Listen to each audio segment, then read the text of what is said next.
I went to Disneyland for the first time in years, and I could not believe how greedy Disney has gotten. Stop. We went with no budget and spent $137,000. Disneyland is always full when you go because everyone there is in credit card debt. I'm in credit card debt, but I still have my Disney pass. Is what it is. Disney is never going to be cheap ever again. A family of 4 can now spend over $10,000 going to a Disney park. Today we're covering everything from the nickel and diming that never seems to end to experiences so far below the price tag that people swear they are never going back. So make sure you stick around because some of these things will make your jaw drop. Disney has a crowd problem. Lines are getting longer, the parks are getting busier, and reservations are harder to get. Here's how Disney is addressing this crowd problem. Number 1, raising prices. Higher prices mean less people come, but they make the same income. Number 2 is adding more capacity to rides, like what they did with Toy Story Mania and Soarin'. This idea, of course, inspired by Walt, who once added 3 Autopias to Disneyland. They're adding new attractions like Tron and Avengers Campus to try to add more capacity to the parks. When certain areas of the parks are busy, Disney will send out characters to give guests something to do other than wait in line. All of these strategies work to varying extents, but many think that the only true solution is adding another park. Of course, anything new at Disney draws bigger crowds, which causes the issue that it's overcrowded. I mean, I understand, but guys, are you really able to afford these price hikes? I know it's probably realistically pricing out families, but Disney has always had a crowd. Even when I went back in 2001, it's always crowded. And for what? To wait in line for like 3-4 hours, maybe if on a good day, an hour super quick. I don't like waiting in lines. I feel like I would like going to amusement parks more if I didn't have to wait, which I think everyone else has the same feeling. Obviously, they put a lot of effort into designing the areas where you're waiting. It's just not enough. It's so mind-numbing and you're just standing forever. You're not doing anything. It could not be me. Good for you guys. Disneyland is always full when you go because everyone there is in credit card debt. We've had people on the show endlessly go into debt to go to Disney. I've been to Disney once, the Orlando Disney, the better Disney, and I loved it. It was fun. Am I going into endless debt for it? I don't think so. But that is why Disney is always absolutely loaded up. Right, I agree with him here. You are going to be, a lot of the people there are in credit card debt, unless you were able to get it during a catastrophic event. Cheaper deals or something like that. Are you guys in any kind of debt right now? Mine's pretty minimal, I think. Credit card and a vehicle, probably about 60. And that's minimal to you? No, it's a lot. What's left on the car loan? 53. What are you driving? A 24 Toyota Tundra. How about you? How much debt do you have? Probably $75,000. Credit cards and then a car loan as well. What's your car loan? Student loans, yeah. Like 60. 60? What are you driving? I was You terrible. rolled over negative equity, Yes, didn't you? I did. Yes. Honda Pilot, 25. What's your car payment? $1,200. How about your car payment? $982. I mean, you're just giving away the income every month at this point, right? Yeah. How much student loans we have left? I probably have $100,000 in student loans. Okay, add it all up in your head. I think we're doing this for the first time. How much debt do you have total? I'm going to say at least $180,000. Can you tell me, did you guys pay cash for the trip? For half of it. The other half is on what? A Disney card. Oh, the Disney credit card. What do you get for putting it on the Disney card versus any old other card? It has 6 months special financing, so there's no interest for like 6 months. Okay, so is your plan to pay it off in 6 months? That's Yes, the plan. Yes. that is the plan if we can do that for sure. Yeah. That doesn't instill confidence. You're like, if we, because otherwise it's going to like crank up to what, 29% APR or something crazy? Right. Yeah, absolutely. Do you guys have any debt right now? Yes. How much? My student loans, they're about $100,000. What was your degree? Business administration. How much total do you have in debt? Probably around $128,000, I'd say total. Do you ever feel like, oh, I'll just die with the debt? Like, is there a game plan to be like, I'm going to pay this off in 3 years? Or is it just kind of like, I'll make my payments? It's going to be probably about 15 years, I'm assuming I'll get it paid off. I don't know. How old are you now? I'm 22. Stop. We went with no budget and spent $137,000. I'm sorry, what? No, exactly. We went with no budget and spent $137,000. Sometimes I think like, oh, everyone in this country is struggling. We're all in this together, High School Musicaling it. No, there are some people who really are able to spend for just a vacation, $137,000. Now, maybe this was, I don't even, like, how does it get to that point? Are you just getting a private tour? If you're spending that much and you have to wait in a line, you need to get a refund. You need to get a refund. I don't understand. I don't understand. If you have ever spent $130,000 on a trip, please let me know down in the comments. I would love to read about experiences that I might not ever experience in my life. Let me live vicariously through you. I feel like $6,000 isn't that bad for an amazing resort. And if it was $6,000 for that amount of time and you're making memories, you know, people spend a lot more on a piece of paper, right? That they're, you know, spending 4 or 5 years of their life, sometimes more, and hundreds of thousands of dollars. So if it's $6,000 for, you know, beautiful memories that you can look back on it, just bite the bullet. Not financial advice. I don't know your budget, but weigh your options. I'm in credit card debt, but I still have my Disney Pass, me in a Mickey shirt right now.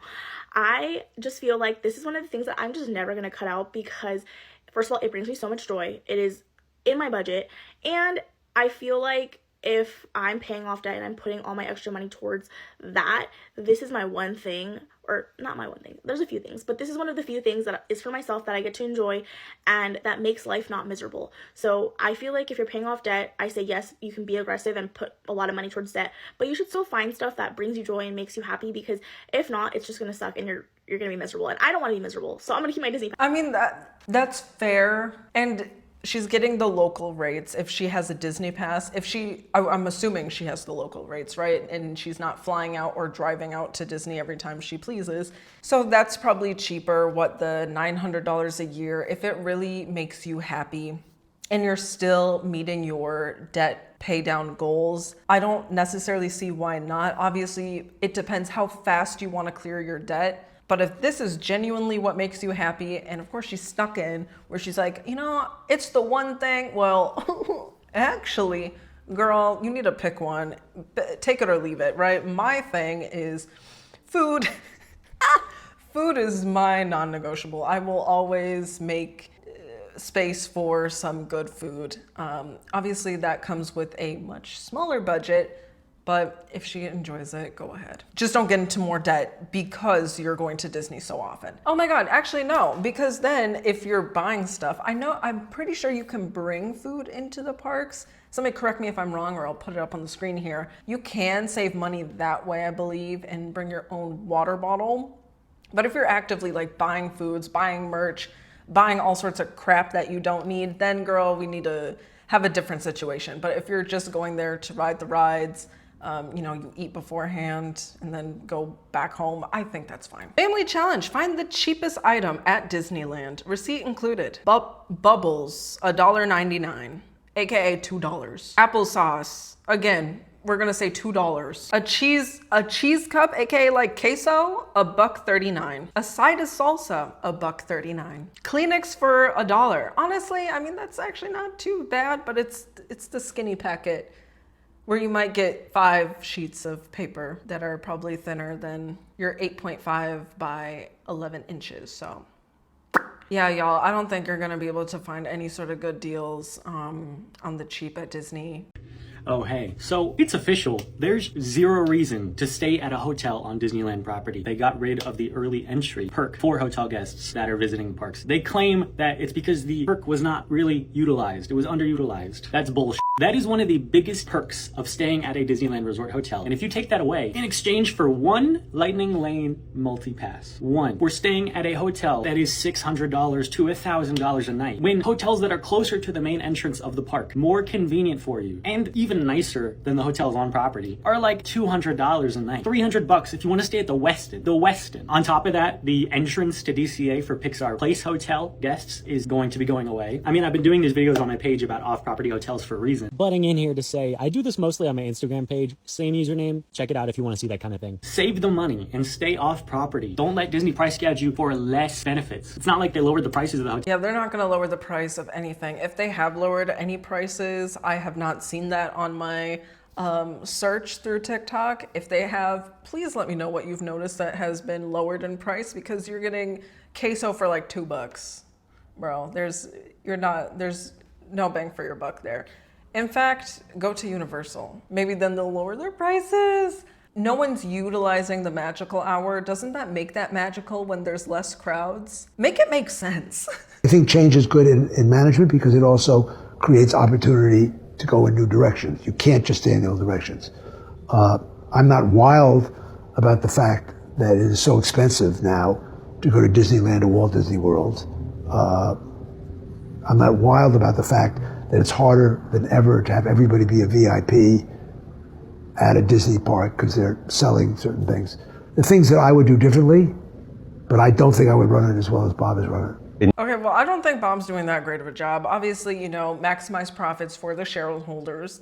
That's number one, right? That is most important. Walt Disney himself would not like this. He would not want to maximize shareholder value by hiking up the prices at Disney World, Disneyland, whatever. You have all these other ventures. Like, Disney is a huge company, right? There are so many different things. They have their hands in all sorts of different pies. Of course, you need to wring out the money from families, which they keep going. So it takes two to tangle, right? It's not a necessity to go to Disneyland. You don't have to go there. You could go to Universal Studios, mind you. I've been there twice because it's much, much cheaper to go there. Actually, I haven't really checked the prices. Maybe I'll put them side by side to see if it is better. Or Universal Studios, I personally preferred because I really enjoyed, the Harry Potter castle. Or like the Spider-Man ride. I just love that interactive ride. I know a lot of people don't like it, but it's one of my favorites. Or the Hulk or stuff like that in the little Superman land, superhero world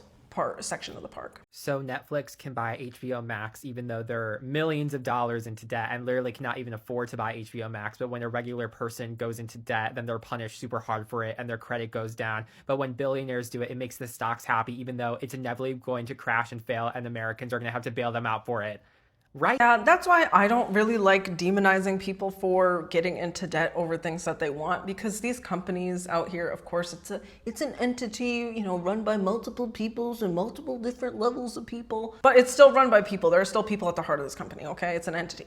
You can't have everything, but you can at least try to get the one thing that you want. And if it's going into debt over Disney because there's no other option for you and it would delay you even further, like with children, right? Like, they're kids for only so long, and they're also kids who want to spend time with you for only so long. Once they become teenagers, maybe you have wonderful teenagers, but I was kind of a brat, right? Like, I didn't want to be around my parents that much. And of course, now as an adult, I'm like always chit-chatting with them, but there's a limited window for when the magic can really happen. Teenagers, they get kind of annoyed with you and don't want to, so there's a limited time to these things. So that's why I won't ever, unless it's truly putting your family at stake, going to demonize someone for going into debt. If you're enjoying this kind of content, go ahead and hit that subscribe button. I post videos just like this twice a week. So now let's get back into the video. If you are booking a trip to a Disney park, all that magic is about to get a lot more expensive. Magic ain't free, people. Disney has announced it is raising ticket prices for its theme parks during peak days in both Anaheim and Orlando, effective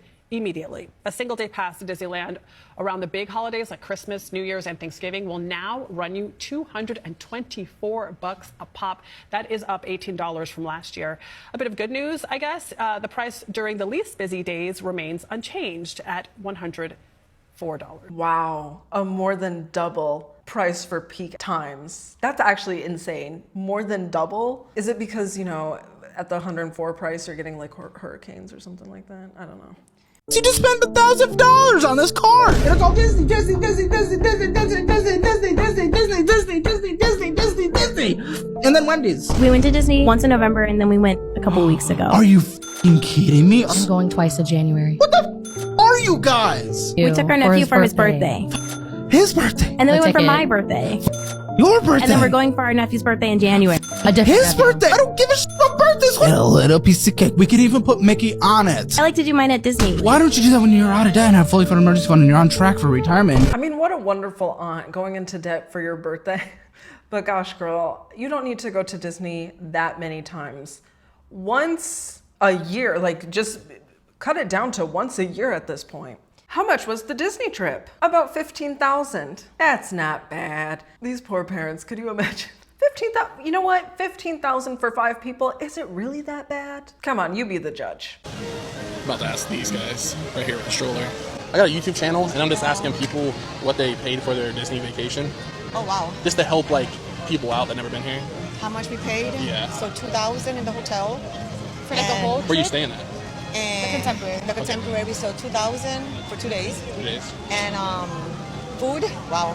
We're at 1,000. It's been one day, not 1,000, 2 days, 1,000, right? Yeah. We did character dining yesterday. Was $340. Wow. At the Snow. The camera's right there, by the way. Oh. Sorry, I don't know where to put it because I put it on a trash can. Someone's gonna knock it over. Yeah, we went to the Fort Wilderness and did the story time.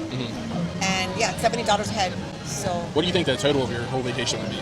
At the end? Yeah. Today we have character dining. Tomorrow we have character dining.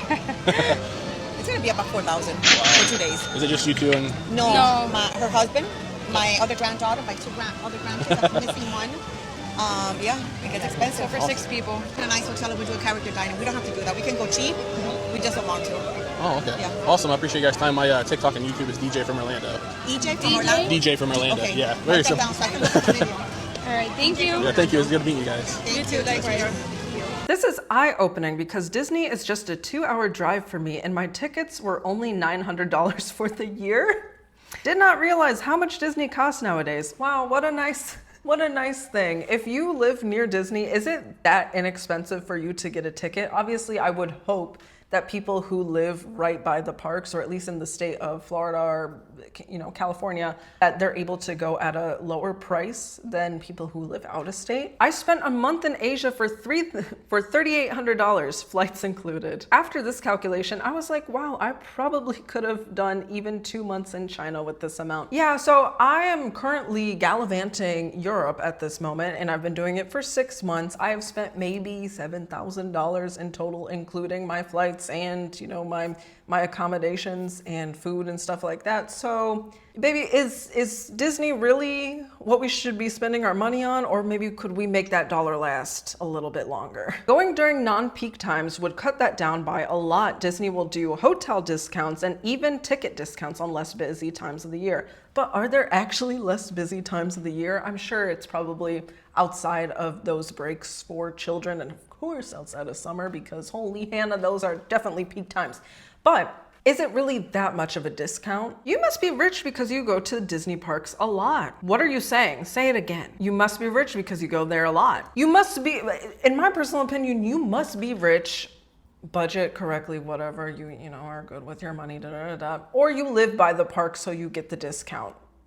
It's those 3 options in my mind. Or you're heavy in debt, of course, or you're heavy in debt. Even Disney is worried about the high cost of a Disney vacation. That's the headline in a new report from the Wall Street Journal, which says that even some people inside Disney are worried that the company has become addicted to price hikes. We're all trying to find the guy who did this. Let's break down why it's now a problem for Disney and how Disney missed a simple bit of human psychology to create this mess in the first place. So going to Disney World and Disneyland has gotten more expensive. How much more? A lot more. In 2019, a typical 4-day Disney World vacation cost $3,230, adjusted for inflation. In 2024, that same vacation goes up to $4,266. That's a 32% increase before you even consider food and transportation. And the Wall Street Journal says that most of that increase came from, quote, new costs for services and add-ons that were once free, like Lightning Lane. And this is starting to hurt Disney's business. Over the last 3 months of last year, attendance was down 2% year over year. And since late 2023, Disney's own guest surveys found that the number of guests planning return trips had, quote, ticked sharply down. And you don't have to be an expert in human psychology to understand why it's plummeting. Let's take an average family. Yes, Disney got 30% more out of them over a vacation. And some MBAs at the company looked at that spreadsheet and said, wow, we rock, we just made more profit out of nothing. But people can tell when they get value for their money. And that family paid more for a degraded experience. They don't get a ride from the airport anymore, they begrudgingly paid for Lightning Lane and maybe only got 3 rides from it, and probably experienced more rides breaking down because Disney cut back on their maintenance budget. Do you think that family is going to want to come back?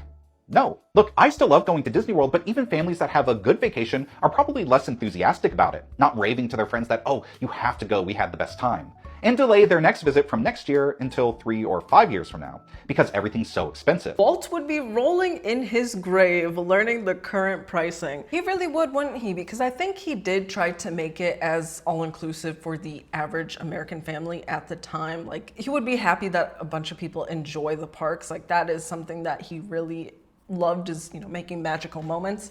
At the current pricing, well, one, just to his 1950s brain, I'm not sure when he passed away, but I think, right, he was born in maybe the 1800s, early 1900s. Anyway, just inflation alone would get him and send him back to his grave.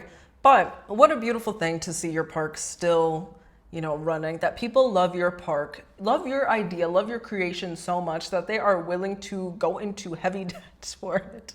he would still be shocked. A trip to the park was never meant to cost a family their entire life savings. I'm completely in agreement with that. No trip should cost you your entire life savings. Please, unless, there's something terminal going on, maybe save for another year. Just another year. If you're healthy and good, just another year, okay? How much does a VIP tour at Disney actually cost? Well, I did one in 2022 and I just booked another VIP tour for my 30th birthday. So here's the truth about the actual cost. The tour I booked is on a Friday in January and it's $750 per hour for a 7-hour minimum. I also looked at a Saturday and that was $900 an hour. The price can also be as low as $450 an hour depending when you go. You do also have to have theme park admission, so they're not going to give you a ticket. You'll have to pay for that separately and a park hopper if you want it. Same thing, you'll also have to pay for meals and any merchandise if you choose to buy it. So why exactly would someone spend thousands of dollars on this tour? The real reason is it gives you front of the line access for almost any attraction that you want to do at the parks. Your tour guide will take you through a lightning lane entrance on most attractions and sometimes a special entrance on other attractions, which means you can completely maximize your day at the parks. A few other tips for a tour: make sure you don't do a sit-down meal. It's not a good use of time with the tour guide. Instead, do quick service. To book the tour, you have to call, you cannot do it online. And also be prepared, you should tip your tour guide. This is definitely a splurge, but hey, you only turn 30 once. Let me know if you have any other questions about VIP. If you have the money, that sounds really great. Like being able to bypass all of those lines sounds phenomenal. And she provided a good tip there, right? Like you want to maximize your time on the rides, so do a quicker food service instead of sit down. Gosh darn. And you have to also pay for admission still, so that's still thousands if you're, doing it with your family. But is what it is. Disney is never going to be cheap ever again. I went to Disneyland for the first time in years yesterday with my family, and I could not believe how greedy Disney has gotten. Okay, it was $200 at least, I think $220 for a one-day park hopper, and then now you have to pay more for a fast pass, which used to be free. That used to be included, so I paid $30 for a fast pass. Oh, but wait, the fast pass doesn't include the best new ride in the park, so I had to pay $30 for one ride, the Star Wars ride. It was fine. I honestly just did it because my whole family was doing it. So I was like, sure. Oh, and you have to pay $20 for the Cars ride, for the fast pass for that. So I ended up spending probably $300 because parking is now $40, which I get it, inflation, but Disney parking outpaces inflation. There's a study that found that. And it'd be one thing if they were like actually paying their employees a good wage, but I see these videos of Disney employees living in their cars. So I was always a little bit under the impression that at least Disney pays a bit better than average. That must be very naive. I am living in a la la land, clearly. If people are living in their cars, they're homeless just to work at your company, you are doing something very wrong. A parking lot, don't you own the property? Didn't Walt Disney buy this property for like $50 back in 1920 or something like that? Definitely cheaper than what you could get it for today's money. It's a parking lot, right? Maybe they expanded, of course, I would assume they did expand.